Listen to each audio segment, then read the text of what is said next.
네, 반갑습니다.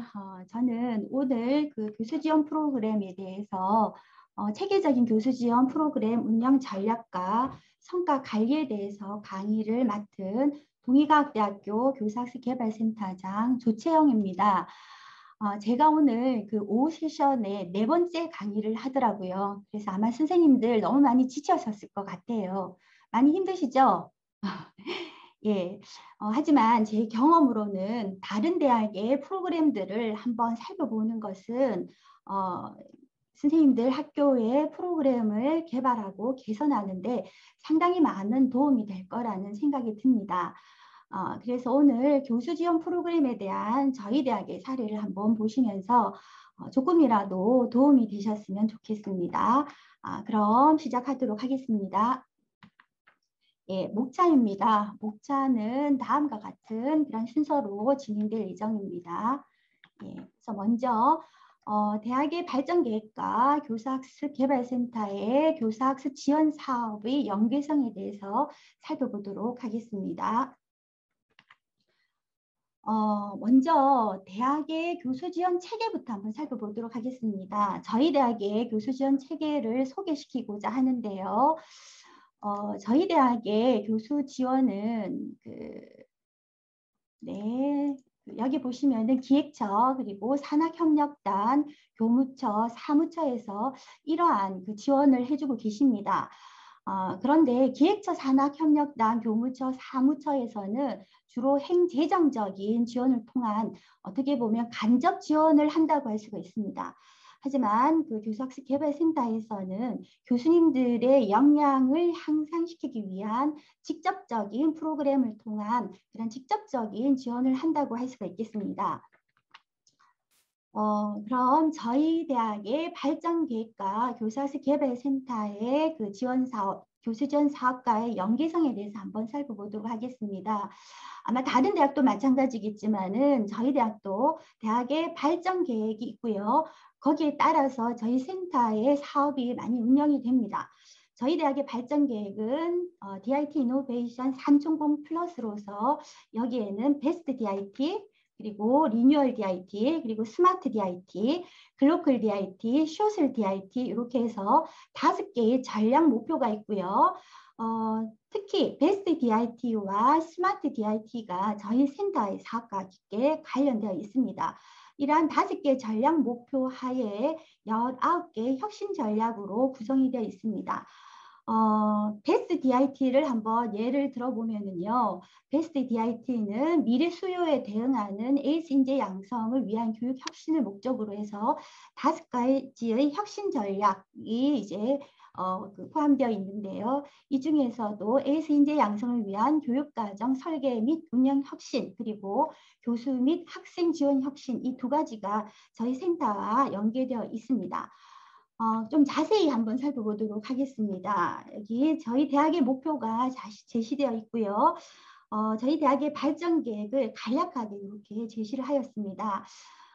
그래서 저희 대학의 비전은 에이스 직업교육, 에이스 인재 양성이고요. 여기에 따라서 3가지 인재 양성이 있습니다. 그리고 6가지 역량이 있고요. 5가지의 전략 목표 중에서 베스트 DIT와 스마트 DIT가 저희 센터와 관련이 되어 있습니다. 그리고 베스트 DIT의 2가지 혁신 전략, 그리고 스마트 DIT의 학생 역량 관리 시스템 구축이라는 혁신 전략이 저희 센터와 관련이 되어 있습니다. 그래서 이러한 대학의 발전 계획에 기초해서 저희 센터의 사업 계획이 되고요. 그래서 운영이 됩니다. 저희 센터는 선도적인 교사학습 운영, 환경 구축이라는 큰 목적이 있고요. 이러한 목적을 실행하기 위한 구체적인 하위 목표로 3가지가 있습니다. 교수 지원, 학습 지원, 상담 지원이며 이러한 목표를 실행하기 위한 세부 전략으로는 캔을 이제 활용하고 있습니다. 그래서 각각 교수 지원과 학습 지원, 상담 지원은 이 캔 전략에 의해서 단계별로 이루어지고 있습니다. 그래서 교수 지원만 먼저 보시면은 1단계가 컨스트럭티브 어빌리티에서 가장 기초적인 그런 교육을 하는 하는 단계입니다. 그래서 체계적인 준비를 통한 기초교육 역량 강화를 목적으로 둔 그런 프로그램이 여기에 포함이 되고요. 두 번째는 액티브 티칭입니다. 여기에는 수업 운영 전략 및 교수법 개발을 통한 교수 역량 강화를 목적으로 관련 프로그램이 이제 배치가 되어 있는데요. 즉 여기서는 좀 교수자의 수업 전문성을 향상시키기 위한 프로그램이 여기에 포함된다고 할 수가 있겠습니다. 그리고 마지막으로 3단계는 네트워킹입니다. 그래서 여기서는 연구와 발표를 통한 소통 역량을 강화하고 교수님들이 연구한 내용들을 확산시키는 데 목적을 둔 프로그램들이 여기에 배치되어 있습니다. 여기서 잠깐 저희 센터의 조직 구성을 좀 소개하고자 합니다. 저희 센터는 2002년에 개소를 했고요. 특히 총장 직속 독립기관으로 개소가 되었습니다. 그래서 어떤 업무를 또 어떤 그 프로그램을 계획해서 실행할 때 좀 빠르게 진행이 되고 운영되는 그런 특징이 좀 있다고 할 수가 있겠습니다. 그리고 현재 센터장 1명과 팀장 교수님 2명, 계열이 좀 다른 교수님 2명이 지금 맡고 계시고요. 그리고 4명의 직원 선생님들로 구성이 되어 있습니다. 교수 학습 지원팀에 3명, 그리고 대학생활 상담팀에 1명이 이제 배치를 해서 근무를 하시는데요. 저희 직원쌤 4명 중에 3분은 교육학을 전공하신 분이시고요. 그리고 1분은 사회과학 쪽을 전공하셔서 박사를 수료하신 분이신데 통계를 잘하세요. 그래서 통계 관련 업무를 많이 지원해주고 계십니다.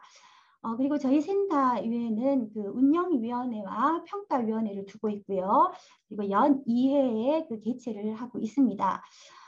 특히 운영위원회와 평가위원회는 그 센터의 그 여러 프로그램을 계획하고 운영하고 평가하는데 많은 도움을 주고 계시지만은 특히 내부위원들은 저희들이 프로그램 운영하다 보면은 상당히 그 학생들의 참여를 높인다라든지 교수들의 참여를 높이는데 좀 어려움이 있습니다. 그래서 위원회 2개를 두어서 내부 위원들이 이런 참여를 높이는데 좀 많은 지원을 해주고 계십니다. 그래서 저희 그 센터에는 이처럼 교수 지원팀, 학습 지원팀, 대학생활 상담팀이 있고요. 사실은 작년까지 2020년까지는 1원인 지원팀이 있었습니다. 하지만 작년에 2020년에 저희 대학에 원격 지원센터가 개소하게 되었습니다. 그래서 원래는 저희가 e-러닝 업무를 맡아서 LMS도 관리를 하고 그 컨텐츠를 제작하는데 상당히 좀 주 부서로서 어떤 그 역할을 하였지만은 원격 센터가 개소됨에 따라서 LMS 관리나 그리고 컨텐츠를 그 동영상을 촬영하는 그런 업무들은 원격 지원센터로 이관이 되고 저희 센터에서는 관련 교육만 저희들이 맡게 되었습니다. 그래서 e-러닝과 관련한 그런 교육 위주의 그런 업무를 맡아서 운영을 하게 되었습니다. 예, 다음 이제 교수 지원 프로그램의 운영 전략을 살펴보도록 하겠습니다. 앞에서 잠시 말씀드렸는데요. 저희 센터의 교수 지원 프로그램 운영 전략은 캔으로 단계적으로 진행이 됩니다. 특히 저희 센터는 CTL will이라는 슬로건을 가지고 있습니다. 이 CTL will은 저희 CTL이 will해서 wake up, 즉 항상 깨어 있으면서 improve, 개선을 위해서 노력한다라는 의미고요. 그리고 look은 현재뿐만 아니라 미래를 바라보면서 listen은 학생의 말이라든지 그리고 교수들의 의견, 이런 다양한 의견을 듣겠다, 들을 것이다 라는 이러한 나름대로의 다짐입니다. 그래서 will을 통해서 can을 실현한다라는 그런 의미를 내포하고 있는데요. 그래서 교수도 이렇게 역량 강화, 교수 그리고 교육, 소통 역량 강화를 할 수 있고 학생도 할 수 있다라는 그런 의미를 내포하고 있습니다. 그래서 먼저 교수 지원 프로그램의 첫 번째 단계는 교육 역량 강화 단계입니다. 이 1단계는 가장 기초적인 교육학적 지식과 그리고 교수법 기초적인 그러한 교수 기술을 목적에 둔 그러한 그 프로그램들로 포함이 되어 있습니다. 보시면 아시겠지만 느끼시겠지만 신임 교수들과 관련한 프로그램들이 여기에 거의 포함되어 있습니다. 그래서 신임 교수 마이크로 티칭, 신임 교수 교사 콜로키움, 그리고 좋은 수업을 위한 컨설팅, 티칭 포트폴리오 제작 및 경진대회가 여기에 포함되어 있습니다.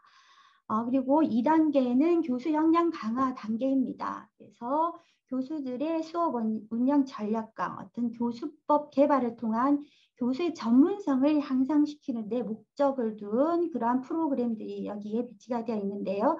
여기에는 교수법 특강, 교수학습 공동체, 그리고 창의적 교수학습 방법 개발, 전문대학 교수학습 혁신대회 이 4가지의 프로그램들이 포함되어서 운영이 되고 있습니다. 그리고 마지막 3단계는 소통 역량 강화 단계입니다. 여기서는 연구와 발표를 통해서 소통 역량을 강화하고 교수님들이 연구한 교수법과 관련한 내용들을 확산하는 데 목적을 두고 있어서 여기에는 톡톡 세미나라든지 교수학습 방법 발표회 및 사례집 제작, 그리고 이러닝 활용 사례 발표회 우수 강의 공개가 여기에 포함되는 프로그램이라고 할 수 있겠습니다. 그럼 그 1단계인 그 교육 역량 강화 프로그램부터 저희 센터에서 운영하는 프로그램부터 하나씩 살펴보도록 하겠습니다. 먼저 신임 교수 마이크로 티칭 프로그램입니다. 아마 이 프로그램은 거의 모든 학교에서 운영하지 않을까라는 그러한 생각이 드는데요. 당연히 목적은 그 신임 교수들의 강의 개선을 목적에 두고 있습니다. 그래서 교수님들이 강의를 촬영해서 컨설팅을 해서 강의 문제점을 개선해서 보다 효과적인 강의가 될 수 있도록 이제 지원을 합니다. 그런데 이 프로그램은 저희 대학에서는 신임 교수님이라면은 반드시 1년 안에 이것을 참여해야 될 프로그램으로 규정화시켜 놓고 있습니다. 모든 신임 교수 프로그램 신임 교수님들은 1년 안에 이 프로그램에 참여하셔야 됩니다. 다음 신임 교수 교사수 콜로키움입니다. 이것도 역시 신임 교수를 주 대상으로 하고 있고요. 목적은 신임 교수의 가장 기초적인 교육학적 기초 지식, 그리고 교수 기술에 대한 그 지식에 대한 관심과 전문성을 증대시키는 데 목적을 두고 있습니다. 당연히 신임 교수가 주 대상이긴 하지만은 또 신임 교수 외에도 교육학적인 기초 지식 습득을 원하는 교수님이라면은 누구나 참여할 수 있습니다. 또한 그 절차는 이렇게 진행이 되지만은 또한 이 프로그램도 신임 교수는 1년 안에 반드시 이 프로그램에 참여하도록 그렇게 규정화가 되어 있습니다. 특히 이 신임 교수 교사학습 콜로키움은 주제가 이렇게 딱 정해져 있습니다. 그래서 매 학기마다 수업 설계와 평가, 그리고 효과적인 교수법, 관계 형성을 주제로 해서 보통 2, 3일 동안 총 6시간 정도로 해서 진행이 되고 있습니다. 세 번째는 좋은 수업을 위한 컨설팅입니다. 이 프로그램은 주로 그 주요 대상이 강의 평가 결과 하위 교수를 주 대상으로 하고 있는 프로그램인데요. 좀 더 체계적으로 한 학기 동안 컨설팅을 받는 프로그램입니다. 그래서 비용도 좀 만만치 않기 때문에 이 프로그램은 1년에 2, 3명 정도를 정해서 한 학기 동안 진행됩니다. 그래서 주 대상은 강의 평가 결과 하위 교수이지만은 이뿐만 아니라 강의 개선을 희망하는 교수도 신청할 수 있도록 그렇게 하고 있습니다. 다음 티칭 포트폴리오입니다. 아마 티칭 포트폴리오를 제작하고 있는 학교가 있을 건데요. 저희 대학에서는 거의 모든 교수님들이 한 교과목 이상의 티칭 포트폴리오를 다 제작을 하신 걸로 알고 있고 계속해서 이것을 수정 보완하시고 또 교재가 바뀌면은 또 신규로서 제작을 하고 계십니다. 그래서 이 티칭 포트폴리오의 형태는 저희 대학은 이 티칭 포트폴리오와 바인드를 통한 티칭 포트폴리오 제작이 다 가능한데요. 거의 대부분의 학과들은 이 티칭 포트폴리오를 많이 활용하고 계십니다. 하지만 유아교육과라든지 아니면은 그 간호과는 아무래도 평가를 받다 보니까 바인드를 통한 그 티칭 포트폴리오를 제작하는 걸 원하셔서 그렇게 하고 계십니다. 그래서 티칭 포트폴리오의 구성은 이렇게 되어 있고요. 여기 보는 이 화면은 저희 그 대학 홈페이지에 제시되어 있는 티칭 포트폴리오의 매뉴얼입니다. 그래서 이 티칭 포트폴리오 매뉴얼인데요. 그래서 이걸 클릭하셔서 교수님들이 직접 들어가셔서 교육 철학도 입력하시고 또 어떤 관련 문서가 있으면 첨부도 하실 수 있도록 그렇게 구성이 되어 있습니다.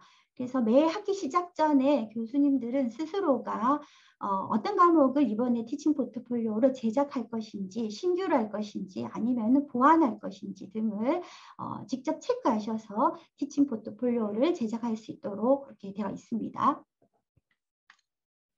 예, 참고로 저희 대학의 그 신임교원 역량 강화 프로그램을 소개하고자 합니다. 저희 대학에서는 스텝업이라는 신임교원 역량 강화 프로그램을 운영하고 있습니다. 그래서 신임 교수라면 반드시 이 프로그램을 참여하도록 하고 있는데요.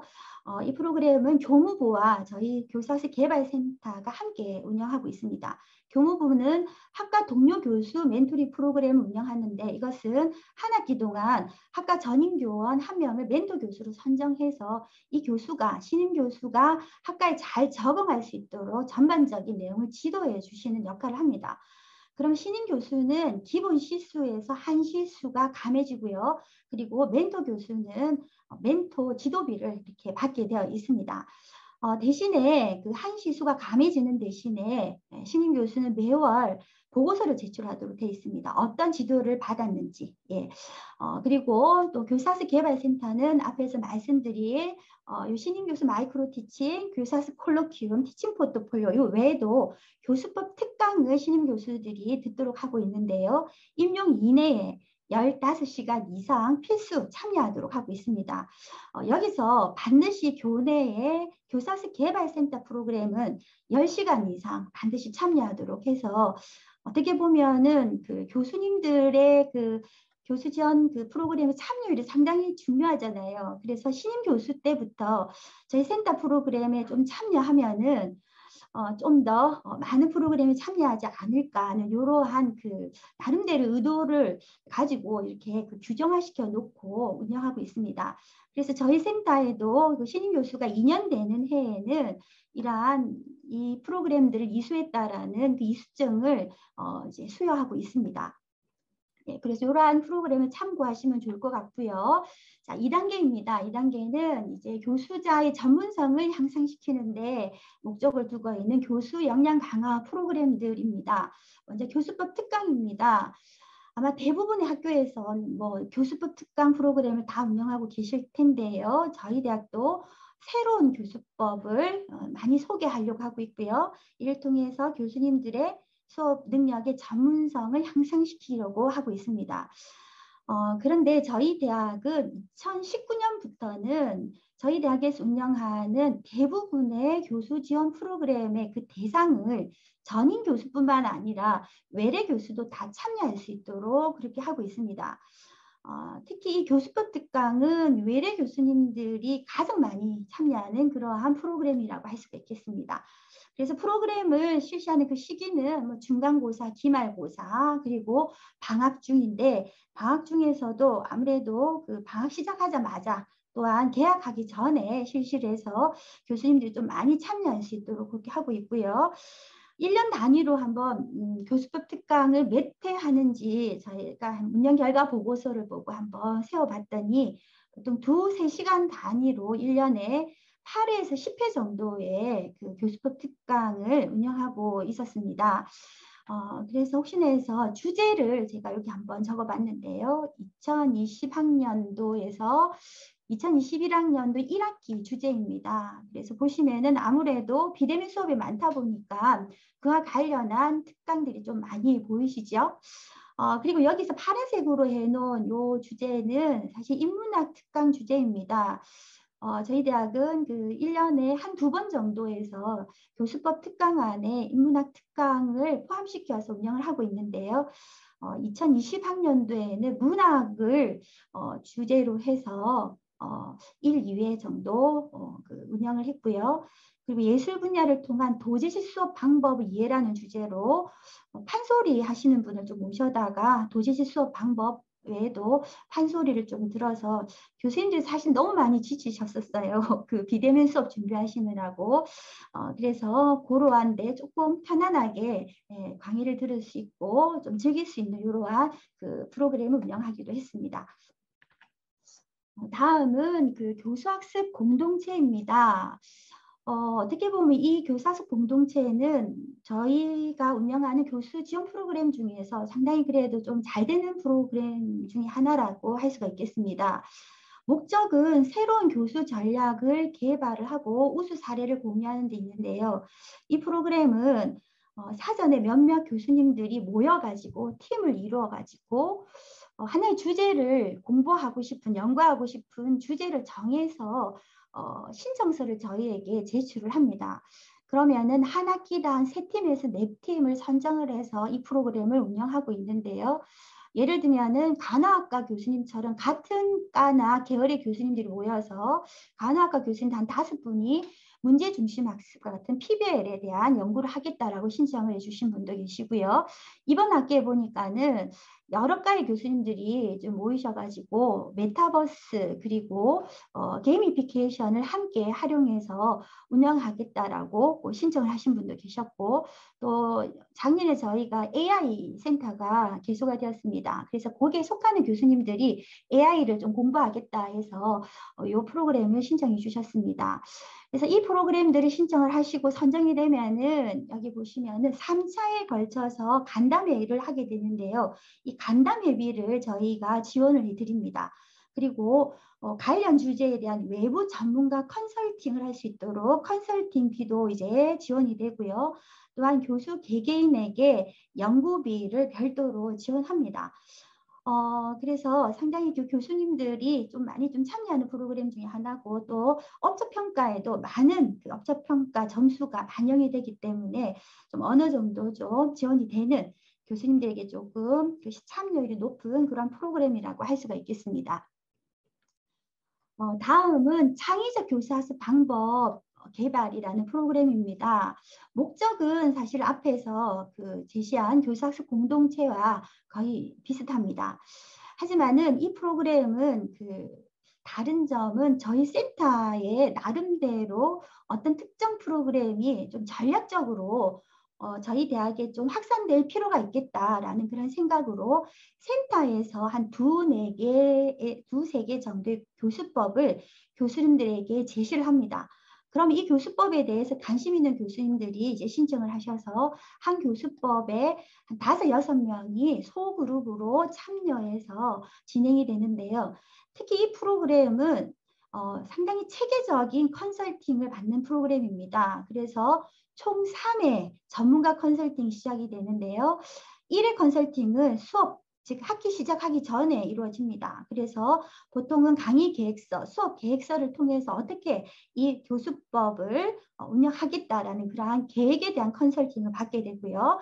2, 3회는 이제 그런 교수법을 실행하면서 컨설팅을 이제 받게 됩니다. 그런데 이렇게 작년까지 운영하다가 작년에 저희 대학의 교육과정을 개발할 때에 액티브 러닝 교과목을 지정하도록 했습니다. 학과별로.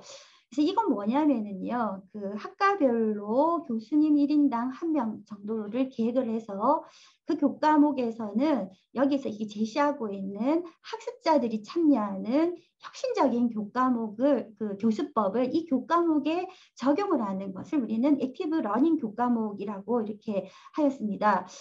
그래서 지금 저희 대학의 계획은 2023년까지 전임 교수 1인당 1개의 액티브 러닝 교과목을 개발을 해서 운영하도록 하고 있습니다.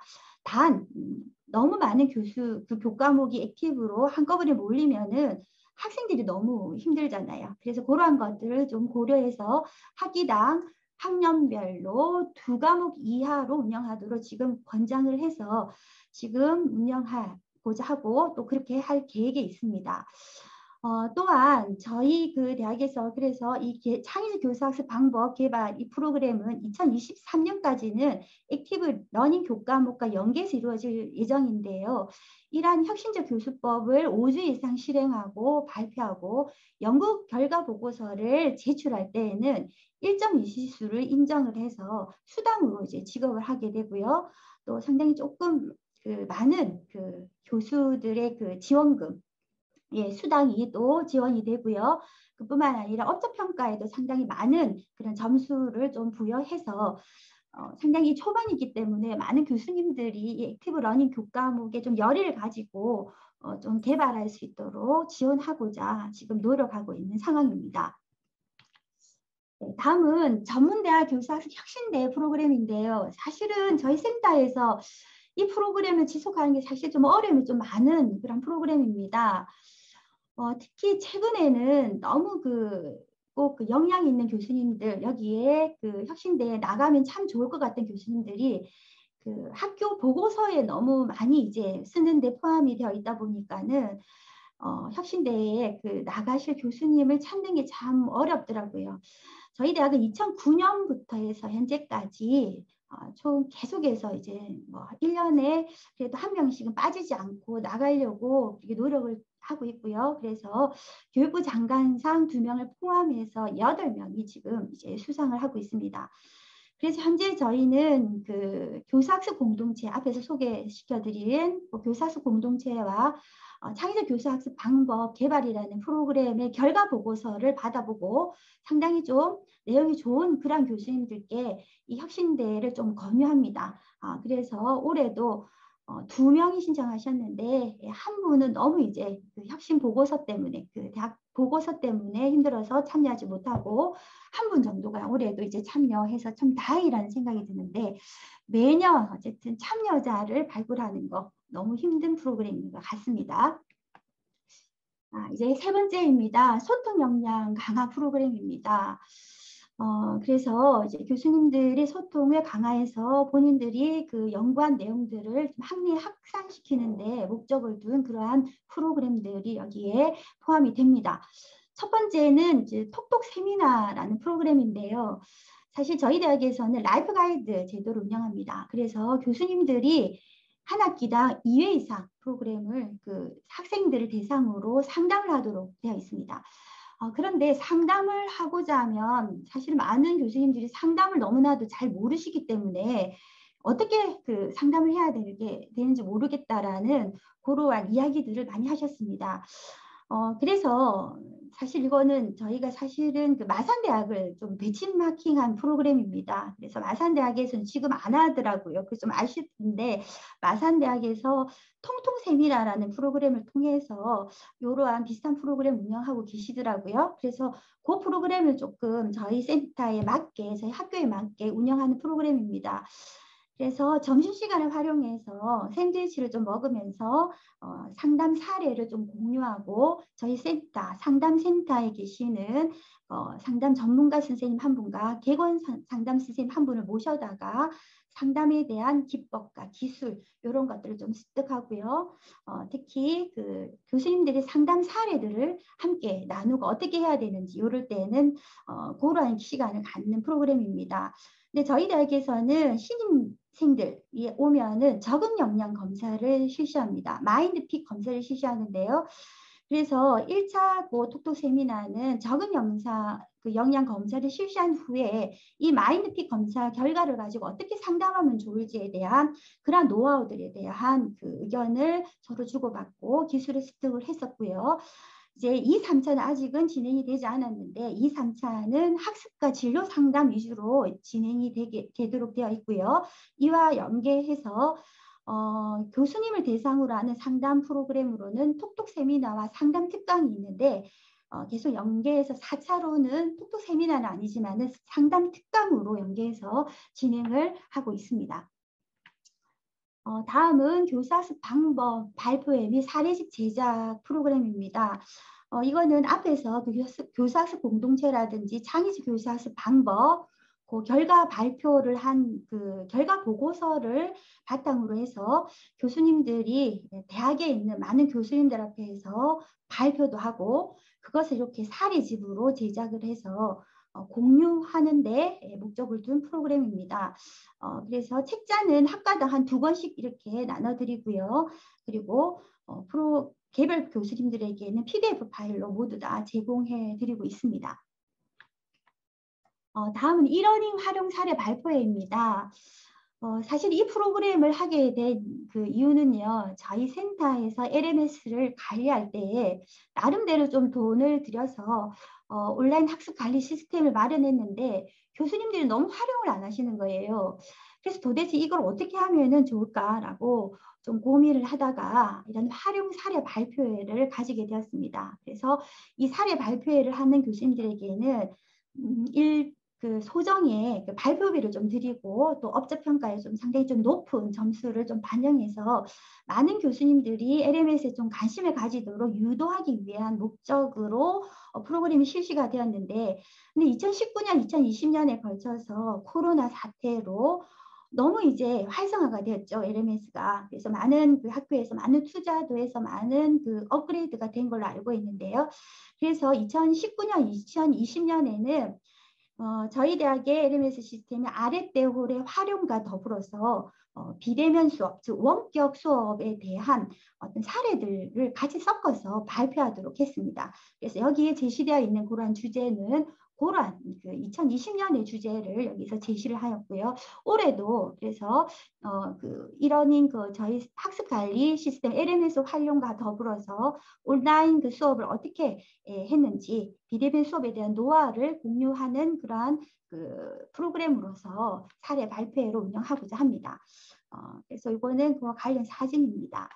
자, 이제 소통 역량 강화 프로그램 이제 마지막입니다. 이제 우수 강의 공개인데요. 아마 많은 학교들이 아마 우수 강의 평가상을 받으신 교수님들의 그 동영상을 찍어서 공유를 하고 계실 건데요.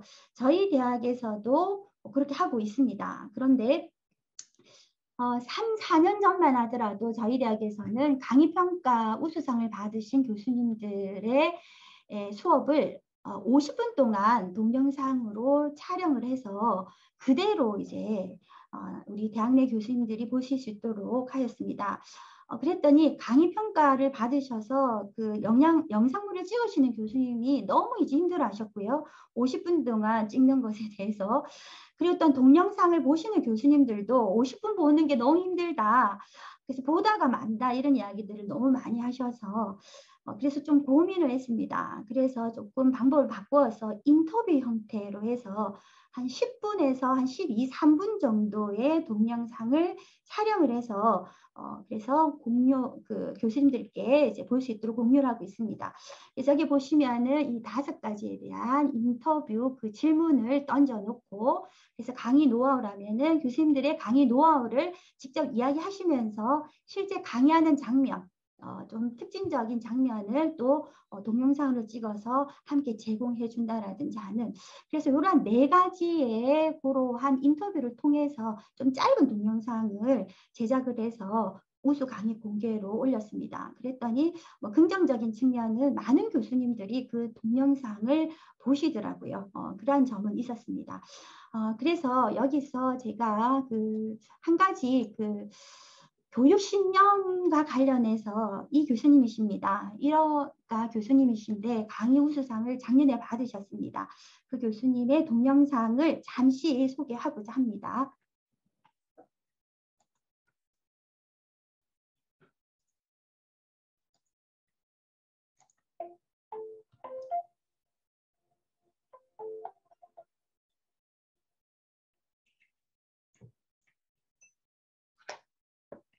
저는 3가지로 요약을 해서 말씀을 드리겠습니다. 첫 번째는 믿음입니다.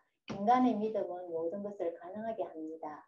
환자가 의사에 대한 믿음이 없으면 병을 고칠 수 없는 것처럼 사제지간의 믿음은 교육 현장에서 공기와 같은 존재이면서 모든 것을 가능하게 하는 가장 중요한 요인이라고 생각합니다.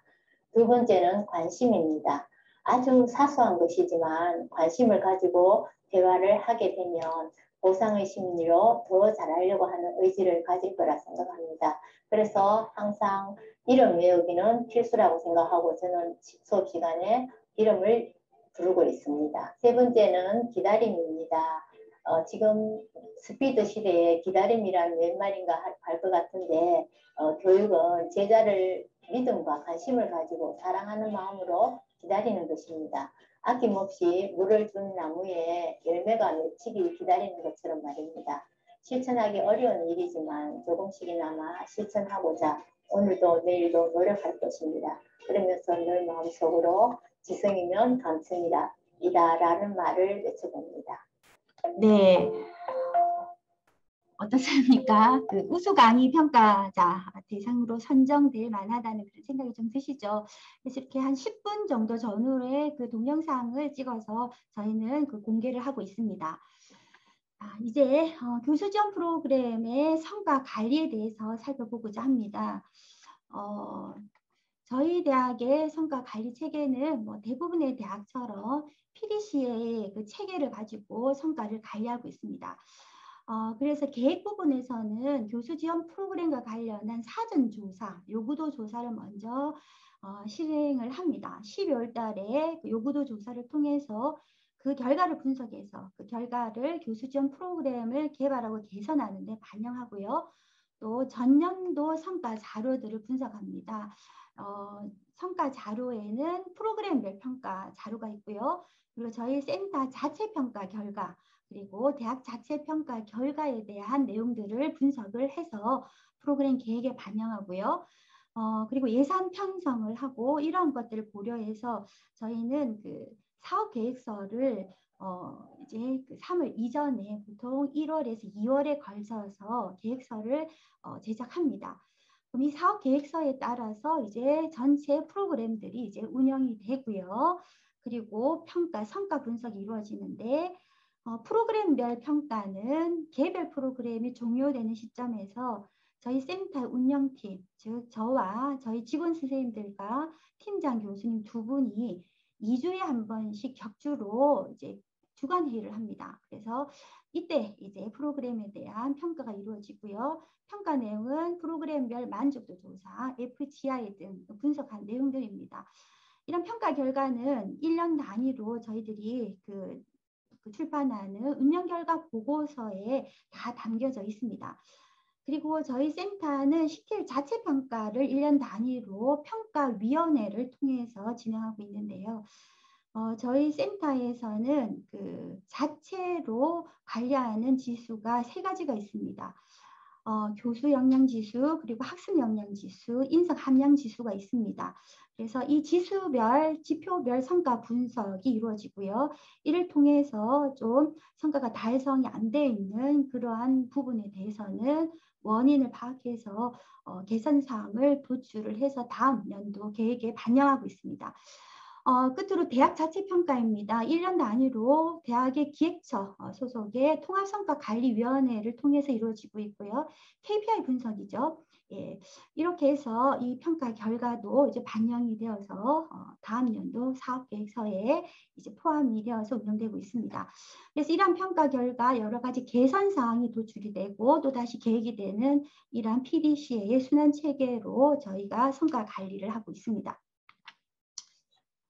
성과 관리에 앞에서 제가 세부 프로그램 평가, CTL 자체 평가, 대학 평가 이렇게 나누었는데요. 세부 프로그램 평가 중에 교수 지원 중 교육 역량 평가 예시만 한 가지 들고자 합니다. 교육 역량에는 4가지 프로그램이 있었습니다. 그래서 신임 교수 마이크로 티칭은 항상 정량적 측정과 정성적 측정이 함께 이루어집니다.